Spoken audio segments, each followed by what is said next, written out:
শিবপঞ্জি বানরের বাচ্চা বানাতে চায়, ও বানরের বাচ্চা, ও শিবপঞ্জির বাচ্চা। শুধুই মাত্র মানুষের 32 দাঁতের সেটআপ যদি কেউ দেখে, তাইলে বুঝবে পৃথিবীর সব সৃষ্টির চাইতে মানুষ বেশি সুন্দর। আশ্চর্য বিষয় হলো, এই বিষয়ে বেশি কথা বলতে চাই না, তবে আমার আকাবিরদের সবক আমার এই বিষয়ে যা মুখস্থ আছে আল্লাহ দিলে আখ করে হুনবা 2-3 ঘন্টা বলবো, শুনতে থাকবা। লা ফখরা আলাই, এটা কোনো ফখর করে কই নেই, নিজের থেকে একটাও বলবো না। আকাবিররা লিখে গেছে, পড়ছি, একটা একটা করে বলবো, আখ করে হুনবা। সায়েন্সের ছাত্র না তোমরা? তোমরা বান্দর মনে করো মানুষে, বলতে থাকবো, শুনতে থাকবা। কিন্তু আমার আফসোস লাগে, সায়েন্সিস্ট হয়েছ, এখনো পর্যন্ত তোমার মুখ দিয়ে এটা বের হয় না, বেয়াদব কোথাকার, মানুষ বানর হতে পারে না, এই শিক্ষা সিলেবাস পড়বো না। ফেলে দিলে না কেন? ফেলে দিলে না কেন? ফেলে দিলে না কেন? আফসোস লাগে। কিভাবে পড়াই সিলেবাস? মুহতারাম হাজিরিন, কিভাবে পড়াই সিলেবাস? তোমার সন্তানকে পড়ানো হয় মানুষ বানরের বাচ্চা, এটা পড়ানো হয় মানুষ বানরের বাচ্চা। মানুষ আল্লাহর শ্রেষ্ঠ সৃষ্টি, যেটারে ডাকলেও সুন্দর দেখা যায়, এটারে বোরকা পরাইলেও সুন্দর দেখা যায়, এটা শুয়ে থাকলেও সুন্দর দেখা যায়, এটা কাঁদতে বইলেও সেলফি তুলে তাও সুন্দর দেখা যায়, এটা চিতে থাকে তাও সেলফি তুলে সুন্দর দেখা যায়, কালা চশমা পরে তাও সুন্দর দেখা যায়, সাদা চশমা পরে তাও সুন্দর দেখা, 100 বন্ধ করে এরকম করে তাও সুন্দর দেখা যায়। এই হলো ইনসান। এইটা তো আমি শুধুই মাত্র রাগ হই নাই, কিন্তু আমি এখনো ফুল পজিশনে আছি। মনে মনে ভাবতে পারে এইটা তো ধরছে, এরকম রাগ হইল কেন? এমনি ধরছে।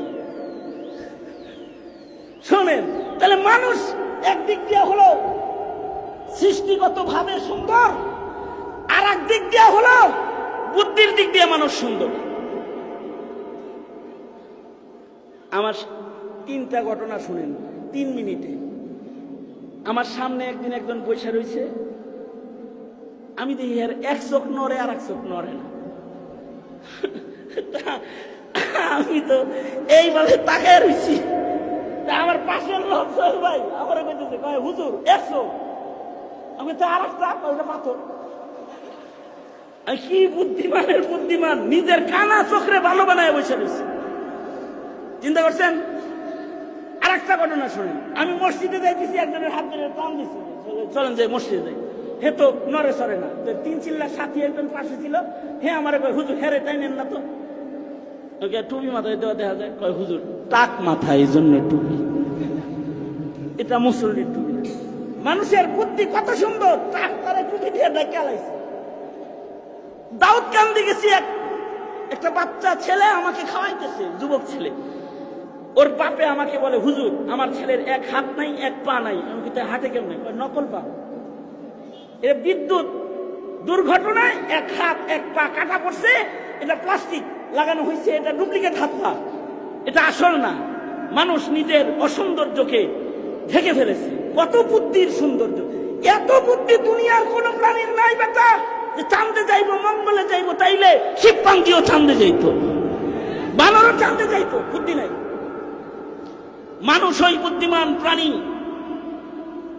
যে কালো হইলে সাদা হয়ে আপনার সামনে আসবে, আর সাদা হইলে কালো হয়ে সামনে আসবে।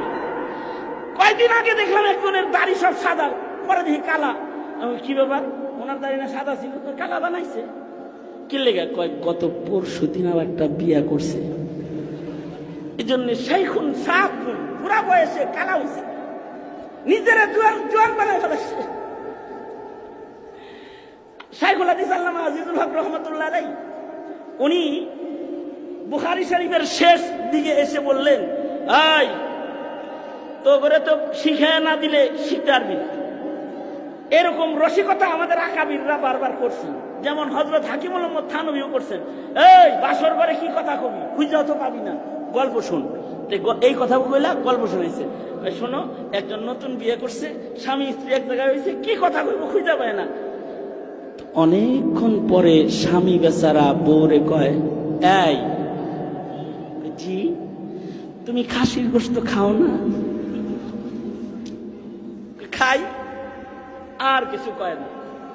অনেকক্ষণ পরে কয়, এই যে আপনি যে বললেন খাসির গোশত খাও না, আমি তো খাই, তাই কি হইল? কয় না, একটু তোমার সাথে গল্প করলাম আর কি। কথা না পাইলে খাসির গোশত খাও কিনা এটা জিজ্ঞাসা মিয়া, আকাবিররা এরকম শিখায়। তো শাইখুল হাদিস আল্লামা আজিজুল হক রহমাতুল্লাহ আলাইহি ক্লাসের ভিতরে কইতেছে, ভাই তোরা তো মওলানা হইলি, কয়দিন পরে তুই বিয়া করবি, তে বউ যে দেখতে যাবি, বউরে যে কি জিগাবি? একজনে কয় সূরা ফাতিহা জিগাম, আর একজনে কয় না হুজুর, সূরা ফাতিহা সবাই পারে, দোয়া কোন জিগাম। আর একজনে কয় না হুজুর, অন্য আর কিছু জিগাম। হুজুর কয় মগা, এগুলো সব তুই নিজেই পারবো। যদি ইনকেস তোর বউ না পারে, তাহলে 7 দিন মেহনত করবি, এগুলো সব জায়গায় চলে আসবে, ঠিক হয়ে যাবে। তুই প্রথম সাক্ষাতে এমন কাম করবি যেটা পরে ঠিক করতে পারবি না। হেডা কি হুজুর? কয় দেখা হইলেই কবি, আপনি একটু অজু করবেন, অজু পারেন, অজুটা দেখান না। যদি অজু পারে তাহলে বুঝবি নামাজ পড়ে, আর নামাজ পড়লে গুনাহ কম করে। সবচেয়ে বড় উপকার হইলো যদি অজুটা খালি করে রালায়, তাহলে মেকআপ টেকআপ যদি করে থাকে, ডুপ্লিকেট কালার দূরে হয়ে যাবে, আসল কালারটা দেখা যাবে। তাইলে আর তোর কোনো কষ্ট হইব না, টুকা টুকা তুই খালি যাবি। কারণ মানুষ বড় বুদ্ধিমান প্রাণী, এ কালা হইলেও সাদা হয়ে তোর সামনে চলে আসবে। এইগুলা তো মানুষের ছোট ছোট যোগ্যতা। মানুষকে আল্লাহ তাআলা আমলের যোগ্যতা দান করেছে, এটাও ছোট যোগ্যতা। কারোর আমল আছে কিন্তু তার আখলাক ভালো না, তাহলে তার আখলাক যার অসুন্দর, তার আমল ওজন কম হবে মিজানের। যার আখলাক সুন্দর, তার সৌন্দর্য সবচেয়ে দামি সৌন্দর্য। সুরত সুন্দর হইলে মানুষ দেখে, পোশাক সুন্দর হইলে মানুষ দেখে। কবি নজরুল বলে কি, তুমি সুন্দর তাই চেয়ে থাকি, এ কি মোর অপরাধ?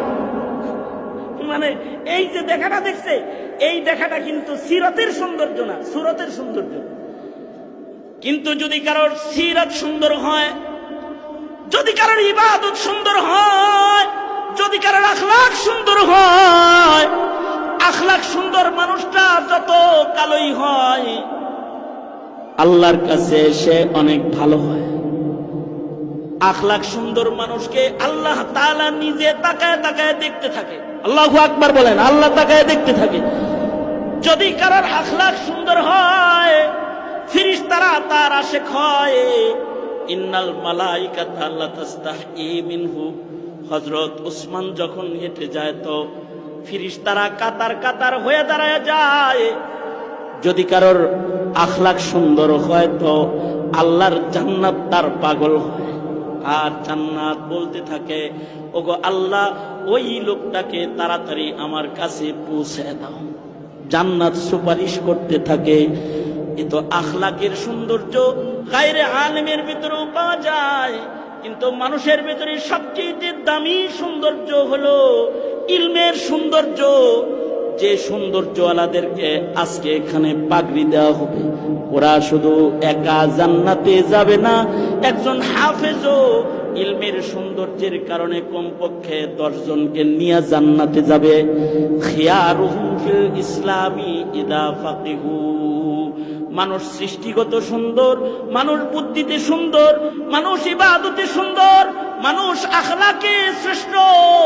তবে মানুষের ভেতরে সবচেয়ে দামি হলো তারা যাদের কাছে ইলম আছে, যাদের কাছে ফাকাহাত আছে। তারা রাহবরে মিল্লাত হয়ে যায়, জাতি তাদের অনুকরণকারী হয়ে যায়, যাদের ভেতরে ইলমের সৌন্দর্য ঢুকে যায়। আল্লাহর রাসূল বলেন, ফজলুল আলিমি আলাল আবিদি কা ফজলি আলা আদনাকুম। এরে আমার সাহাবীরা, তোমাদের মাঝখানে আমি নবীর মর্যাদা যেমন, আখিরি জামানায় ইলমে দ্বীনের সৌন্দর্যওয়ালা একজন আলেমে দ্বীনের দাম হবে জনসাধারণের মধ্যে তেমন, তোমাদের মধ্যে আমি নবী যেমন।